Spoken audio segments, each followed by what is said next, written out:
నమస్తే, నేను లక్ష్మణ్.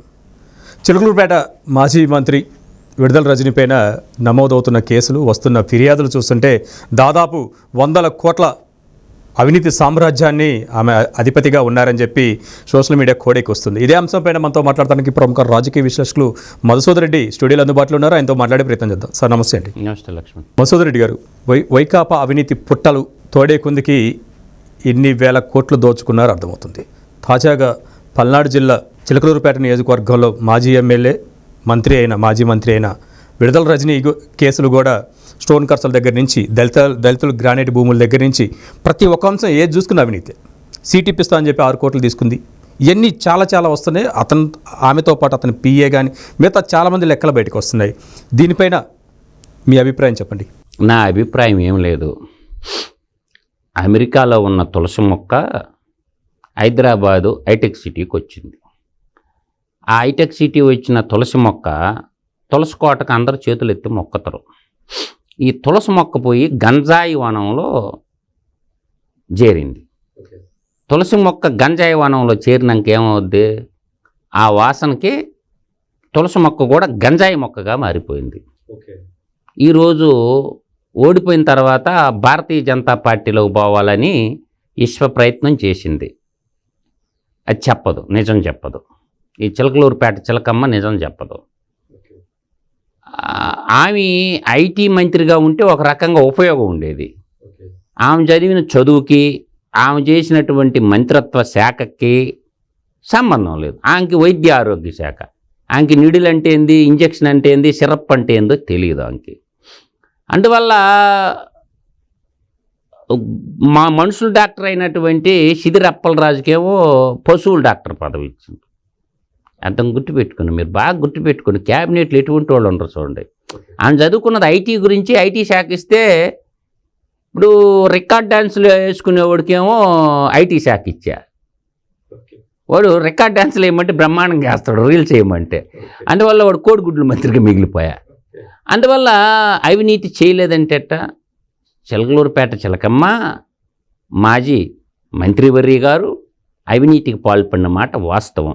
ఎందుకంటే ప్రభుత్వానికి ఐ పాస్ ద ఇన్ఫర్మేషన్ పోవాలా. చిలకలూరుపేట దగ్గర ఎడవల్లి అని ఒక గ్రామం ఉంటుంది. ఆ గ్రామంలో ఇందిరాగాంధీ దళితులకు భూములు పెంచాల అంటే చారుమంజుదార్ నేతృత్వంలో నక్సల్బరి అనే గ్రామంలో ఉద్యమం పుట్టింది. నక్సల్బరి అనే గ్రామంలో ఉద్యమం పుట్టింది, పేదలకు భూములు పంచాలని.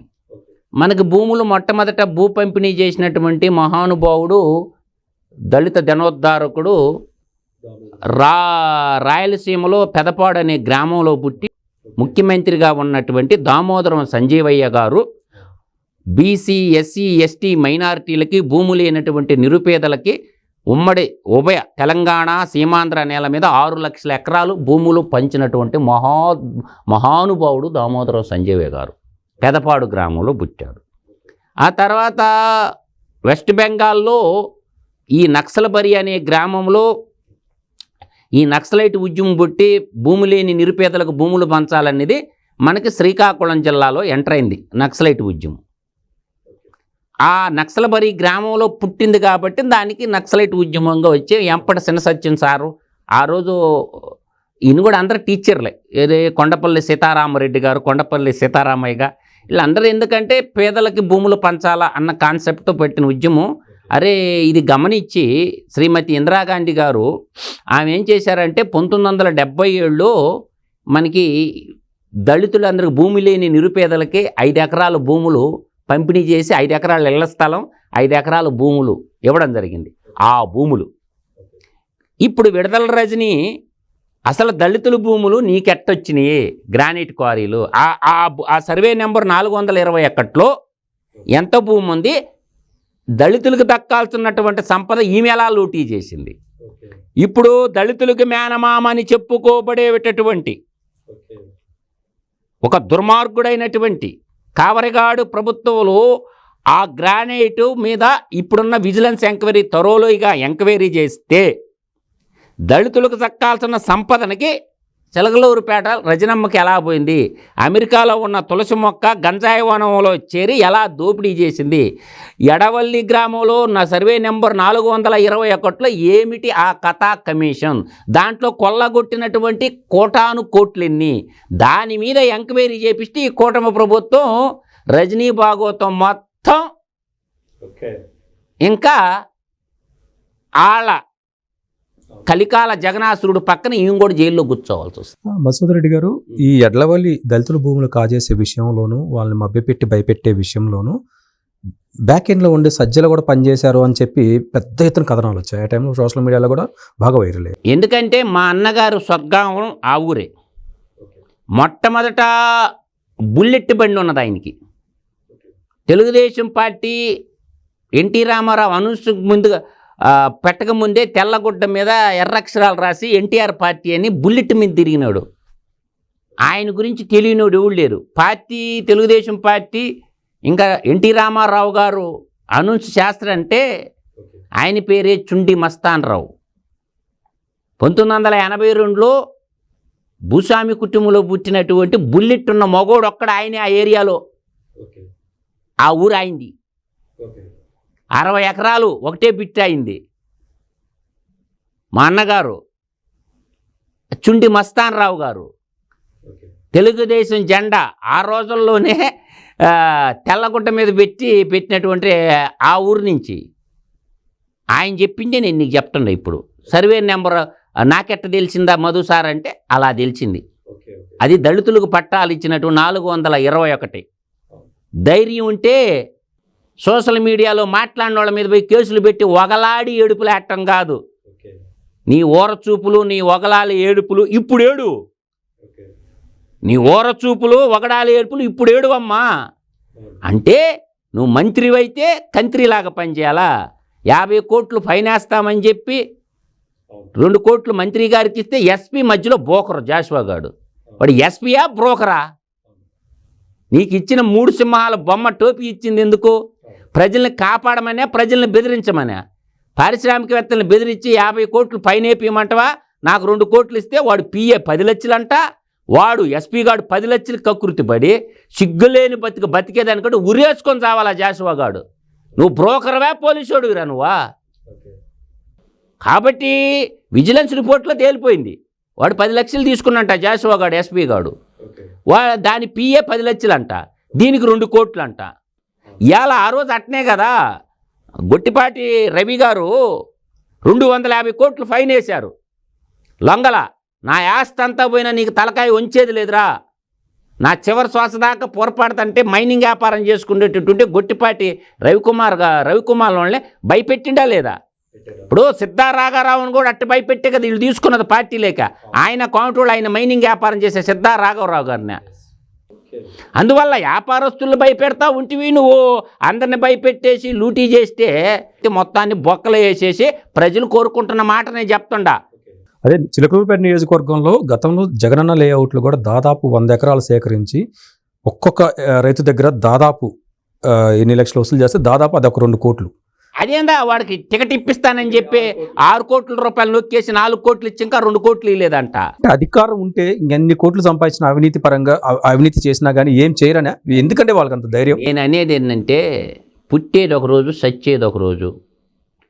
ఇందా చెప్పాను, నీతో కూడా చెప్పిన. కన్ను తెరిస్తే జననం, కన్ను మూస్తే మరణం. ఈ జీవన యానం అటువంటిది. ఏం డబ్బు దీన్ని బతకతావా? 1 కోటి రూపాయలు బ్యాంక్ బ్యాలెన్స్ కానీ ఉన్నదనుకో, ఏ పోస్ట్ ఆఫీస్లో డిపాజిట్ చేసుకున్నా లేదు ఏ నేషనలైజ్డ్ బ్యాంకులో డిపాజిట్ చేసుకున్నా 6,50,000 రూపాయలు మనకి ఇంట్రెస్ట్ రూపంలో వస్తుంది. ఒక పల్లెటూరులో ఒక ఇల్లు, అందమైన ఇల్లు, ఒక కారు ఉన్నదనుకో, కాలు మీద కాలు వేసుకొని నులక మంచం మీద యాప చెట్టు కింద ప్రశాంతంగా నిద్రపోవచ్చు. అర్థమవుతుందా?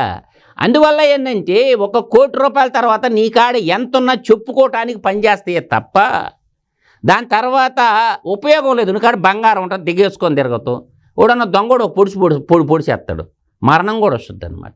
అందువల్ల ఏంటంటే ఈ డబ్బు తిని బతకలేము. మనకి లవణం అన్నమే తిని బతకతాం. ఈ విధమైనటువంటి మానసిక ఒక అందమైన ఇల్లు, ఒక కారు, ₹1 కోటి బ్యాంక్ బ్యాలెన్స్ ఉన్న తర్వాత పైన ఎంతున్నా చెప్పుకోవటానికే తప్ప నా దగ్గర ఎంత ఉందని, దానివల్ల నీకు ఉపయోగం లేదు, దేశానికి ఉపయోగం లేదు. అందువల్ల ఏంటంటే పోతా పట్టకపోయేది ఏమీ లేదు. ఒక్కటే చెప్తున్నా కదా, ఎప్పుడు కూడా ధర్మంగా బతకడం వల్ల గీతలో శ్రీకృష్ణ పరమాత్మ అదే చెప్తాడు, జీవన గీత భగవద్గీత. అది చదవండిరా నాయన, 734 శ్లోకాలు ఉంటాయి. మన జీవన గీత భగవద్గీతలో మొత్తం ఉంటుంది. లేదు అంటే భక్తహరి సుభాషితంలో ఏనుగు లక్ష్మణ కవి రాసినటువంటి 40 పద్యాలన్నా చదివి చావండి. సుమత శతకం చదవండి, తర్వాత ఏమన శతకం చదవండి, ఓపుకుంటే లక్ష్మీ నరసింహ శతకం కూడా చదవండి. శేషప్ప కవి రాసిన శతకం స్పష్టంగా ఉంటుంది వాటిల్లో ఈ మనిషి ఎలా బతకాలనేది. అందువల్ల ఇవన్నీ అవినీతికి పాల్పడటం అవేకులు చేసేపట్టు.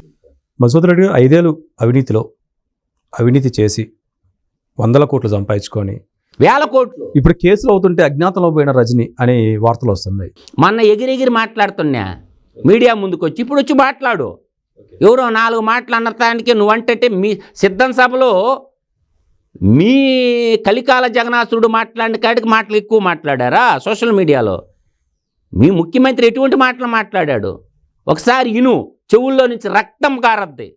జగన్మోహిని రెడ్డి మాట్లాడినటువంటి సిద్ధం సభలో స్పీచ్లన్నీ విను ఒకసారి, అన్నీ జోడు చేసుకొని ఏం మాట్లాడాడో వినండి. చెవుల్లో నుంచి రక్తం కారద్ది. అంతకాడికి ఎక్కువ మాట్లాడారా? ఒక రాష్ట్ర మంత్రిగా ఉండి కంత్రిగా తయారవటం దుర్మార్గమైనటువంటి. అప్పుడు శూర్పణఖ లక్ష్మణ్ణి ప్రేమించి శూర్పణఖ ఏం చేస్తుందా? అబద్ధాలు చెప్పద్దు అన్నకి. అబద్ధాలకి ప్యాంటు సట్టేస్తే వాడే జగన్మోహన్ రెడ్డి అని నేను ఎప్పటి నుంచో చెప్తున్నా మీకు. కాబట్టి వాడిని నమ్మి అమెరికాలో శుభ్రంగా సాఫ్ట్వేర్లో ₹4 సంపాదించుకొని తులసి మొక్క కాస్త గంజాయి వనంలో చేరి గంజాయి మొక్కగా మారిపోయిందని చెప్పగలను. అది మొత్తానికి విడుదల రజని ఇప్పుడు అజ్ఞాతంలో ఉన్నారు. ఆమె అరెస్ట్ అనేది తప్పనిసరిగా జరిగిద్ది. అవినీతికి పాల్పడి 1000 కోట్లు సంపాదించిన ఏ ఒక్క ప్రజాప్రతినిధి, వైసీపీకి సంబంధించిన వాళ్ళు కానీ ఎవరైనా కానీ చట్ట ప్రకారం ఆ నేరానికి శిక్ష తప్పదు అన్నది విశ్లేషణ ద్వారా అర్థమవుతుంది. మరొక అంశంతో మళ్ళీ కలుద్దాం.